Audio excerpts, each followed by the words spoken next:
showed up pretty quick. Contrymod, 10K or 11K BTU. Supposedly comes with everything we need, so we're going to find out today. Let's take a look at what we're installing it on. Come on, let's show them the bus. This is Miss Frizzle, 1972 Contrymod, and the front AC died last year on the way to Alaska, so that's it on the ground there. That's the original unit, and it's also 10K BTU, so this new unit should be the same or better, and hopefully much more efficient. We'll see. So yeah, the old one's off and prepping the roof, and we'll come back when we're ready to put it up there. Here's where it's going to go. The old unit had this hand, so the roof on the bus is curved, and it looks like they did this to give a flat surface. So what I'm thinking of doing is cutting this out. So I have a 14 by 4 hole. This is pretty well sealed to the roof, and it's in good condition. So I'm going to try that first. If that doesn't work, I guess we could strip this thing off and just go directly to the roof. I also like having a little extra clearance under the unit just so it doesn't collect dirt and junk. So that's what we're going to try. I got to scrape off this old gasket, and then they gave us a new gasket. Pretty nice one, actually. Better than what I had on here. And we'll go from there.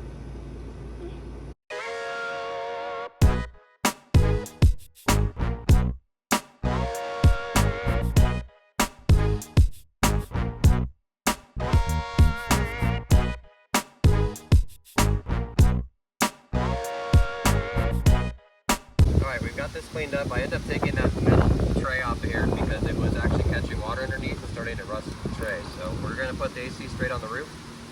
I realize they have some wood framing in here that actually makes the surface flat. So we're going to give this a try. And this is the gasket that came with it, and we have the unit on the roof now. Alright, we're inside now. Got the unit on the roof just in time. It's starting to rain. And these all kind of seem to work the same way. There's 4 bolts in 4 corners, and then we'll put the bracket on, and then it'll be time for the real fun part, which is wiring. I got the old 120 here. I've got new wire here, and somewhere here I have a giant spool of, oh yeah, here it is, wire. So we will be taking that up front to where the main power distribution is. Alright, so I've made a giant mess and wanted to give a little update here. We got it snugged onto the roof, and 12 volts is coming here through the little fuse box they provided. You can see the light. The whole bus is welded steel chassis, so the ground actually, they provide 12 feet or so of ground wire and a junction box, but I didn't need it. I can tie it directly to the structure that's right there. And then the power runs along this seam here. We pulled down the headliner down into the wire tray, and then it's going up front here. And I don't know if you can see it, but there's a one of the provided fuse blocks right here. So yeah, that seems pretty good. I thought it was interesting. I had to cut the wire that they provide to make one of the connections where I needed it, and it's looks like it's real copper. It's not copper clad aluminum. I think it's a metric wire. It's not marked. It's a little bigger than, a little smaller than 4, a little bigger than 5. So it's definitely, you know, appropriate for the power of this thing's drawing. So kudos on providing a good wiring kit. They actually provided enough wire. I'm able to do this whole thing without having to buy any more wire. So that's real nice. Got power, and we're just on 2 group 27 lead acid batteries. They're a couple years old, so I'm not sure if they're really up to the task, but we're going to just try it. Brought my voltmeter, we can see what the voltage is. I haven't powered it up yet, so here we go. Okay. It's on. It's making noise.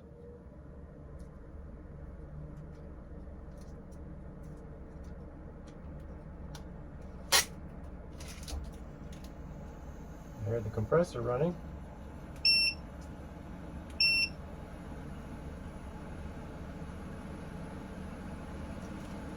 The battery indicator just went lower. Oh, it's making cold air already. All right, let's see what the voltage is.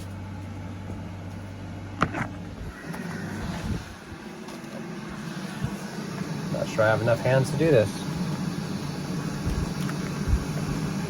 Well, I'm just going to read it. There's no way I can hold all that. Alright, so like 11.2 and dropping fast, so I think my lead-acid batteries are done. This is obviously not going to run all night on that, but it is working. So I'm going to go plug in the 120 and we'll see if our old 45 amp converter can get us any power. I do have a new converter that's going to go in, but right now we're just running off the old one, so I'll be right back. Alright, we plugged in the power, and like I said, the inverter is probably not up to the task, but I'm just curious if it's bringing more power to the equation here. What do we got? 11.3. It helped a little bit. So it brings up an interesting point, right? You have a 12 volt AC, you have the campground, you're plugged in, it's nighttime.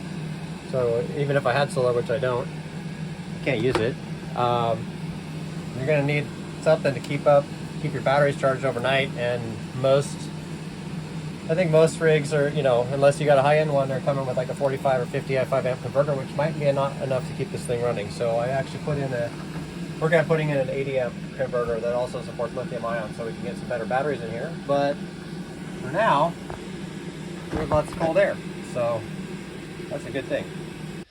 So there's the 4 bolts that hold this, and this bottom pan is plastic, which actually isn't that novel. The 50-year-old units I took off the duotherms were also plastic. The point is that there's a nut that's inserted in that plastic, and if you pull too hard, it comes out. So they give a torque specification here, 3.3 to 4.2 pound-feet. That's not much, and I think earlier in the video you saw me using the impact. I'm just using that for speed. I'm not using that to tighten the nuts, right? It's just to get them into position.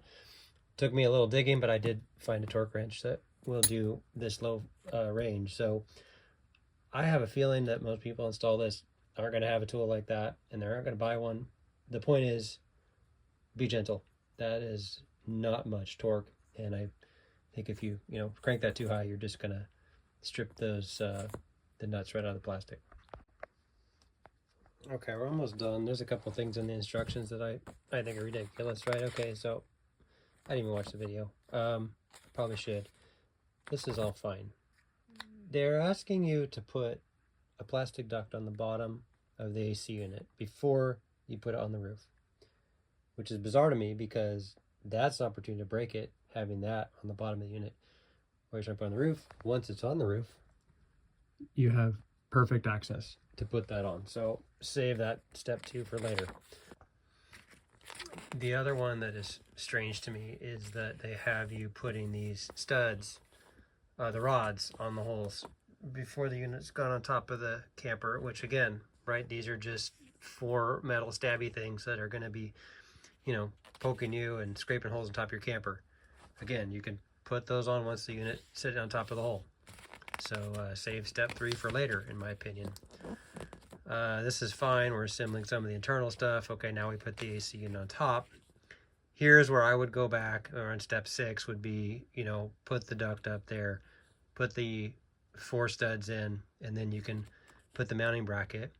And then after you do step 6, you're actually going to do this page, which is a control panel wiring. I don't know why they're asking you to put the control panel wiring through this duct unit before you put this frame on, because the frame has to go on before that goes on.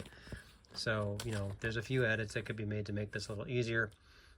From here on out, it's pretty straightforward. You're basically just mounting the cosmetic parts to the inside and connecting the wiring. But I just want to point those out because I think that, I guess if I did this every day, I'd know that. But, for me, I'm new at it.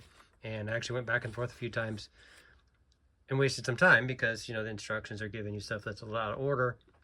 And, recognizing that there's certain steps I don't want to do just because I don't want to risk damaging the product. Well, we're going to have a little problem. This won't sit flush because the duct that hangs off the bottom of the unit is too long. Now, the roof on this bus isn't thin. And there's nothing in the instructions about trimming it, but there's no other way this is going to go together. So I gotta take this back down and pull that duct piece off and take about 1/2 inch off it with some clippers.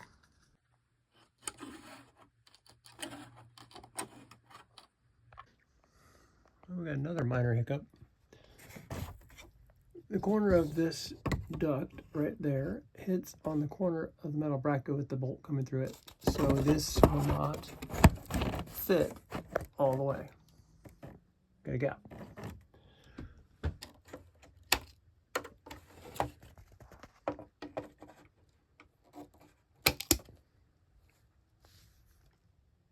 That's all it needs. It's got to clear. It's going to clear this corner here.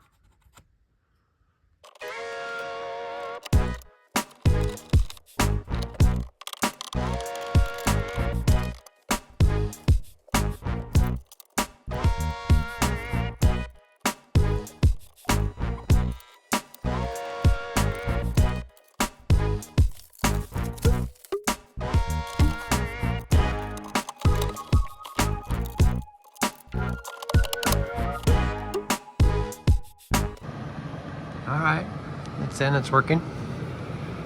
And that's pretty much going to wrap it up. I got a little panels to put back and things to clean up, and obviously tools to clean, but I'd say it's a success. There's other videos, people test this in Mojave Desert. I'm not going to do that, mostly because I'm out of time and we're supposed to take a trip the day after tomorrow, so we'll just get on the road and see how it does. But yeah, it's definitely super quiet. Gained about, gosh, maybe an inch of headroom, because this thing's a lot slimmer than the other one. And, you know, aesthetically, I think it looked good. It matches the sort of groove pattern. Is actually one of the reasons I chose this over some of the other uses, is that it has vents to the rear and vents to the front instead of vents blowing straight down. I just think, you know, when you're trying to cool a driving compartment and you're trying to, you know, throw air to the back, having the vents like this is a better design. So yeah, I guess I'll read the manual, figure out how to convert that to Fahrenheit, and I'll update the video if anything goes wrong with it.